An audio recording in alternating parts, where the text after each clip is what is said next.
Every year, for thousands of years, the same thing happened in Egypt. The Nile rose, spread across the fields, and left behind a layer of dark, fertile silt. Then it withdrew, and in the soft mud, the farmers planted. Everything in Egyptian life depended on that flood, and on a single question that followed it. How much of what grew would be measured, gathered, and set aside? Long before Egypt had coins, it had a way of storing the future, and it kept it in grain. We think of wealth as money, and money as metal or paper we can count. For most of its history, Egypt had almost none of that. There were no coins in the age of the pyramids, and none for most of the time of the pharaohs. Value was reckoned instead in measures of grain and weights of metal, and the grain was not a symbol of wealth, it was the wealth. A worker was paid in grain, a temple was endowed in grain, a tax was levied, and a famine was survived in grain. To understand Egyptian wealth, you have to stop thinking about coins and start thinking about a full storehouse. The reason this worked was the extraordinary regularity of the Nile. Once a year, the river flooded, and the height of that flood decided the fate of the harvest. So the Egyptians measured it. They cut gauges into the riverbanks and into special wells, the instruments we call nilometers, and officials recorded how high the water climbed. A strong flood promised abundance, and the state prepared to gather a large surplus. A weak flood warned of scarcity, and the same records told the administration that hard years were coming. The flood was not just weather, it was a forecast, and Egypt built its accounting around reading it.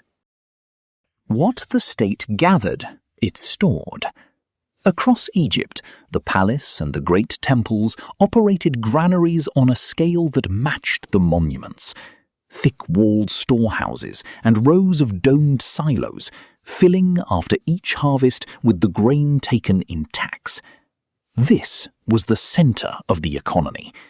From these stores came the rations that paid labourers, including the craftsmen who built the royal tombs, the seed that started the next season, and the reserves that stood between the population and starvation.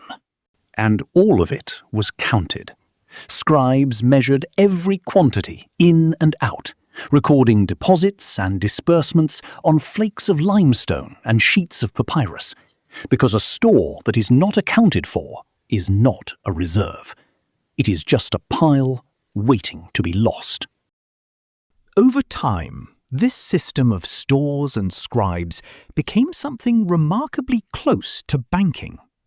By the age of the Ptolemies, Egypt operated a network of state granaries that worked as accounts. A farmer or official could deposit grain in a local granary and hold a balance there, recorded in the register.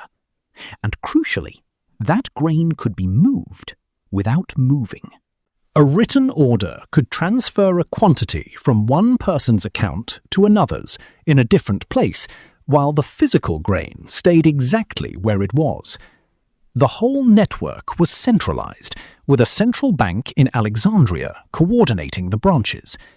This was a giro system, a way of settling debts by adjusting records rather than hauling sacks, and it was running on grain, millennia before paper money.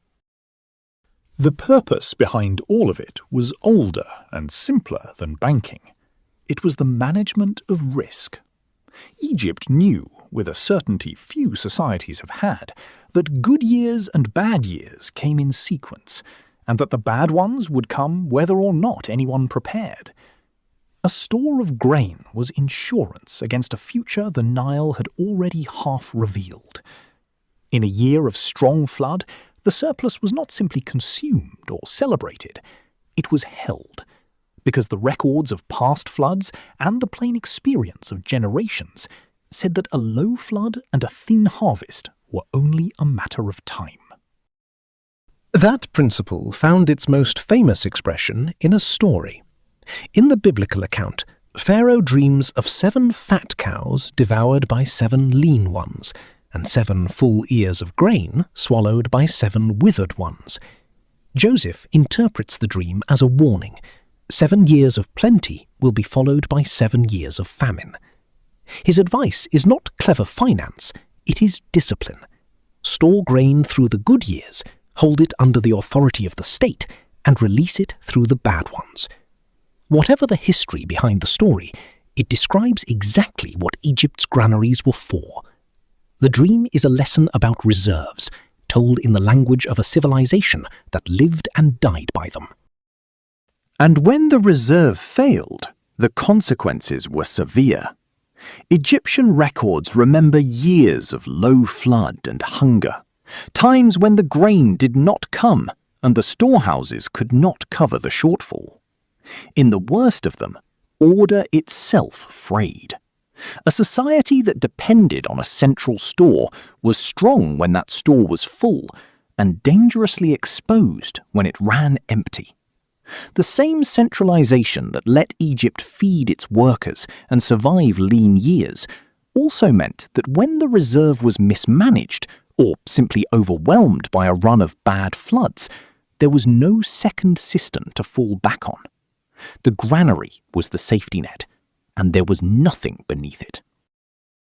This is the tension Egypt hands down. A reserve is only as good as the discipline that fills it and the honesty that guards it. Egypt succeeded for longer than almost any state in history because it took the surplus of the good years seriously, measuring it, storing it, accounting for it, and holding it against the lean years it knew were coming.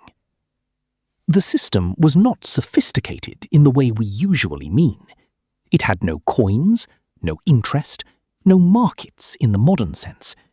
It had something more fundamental, the habit of saving at scale, enforced by the state and recorded by the scribe.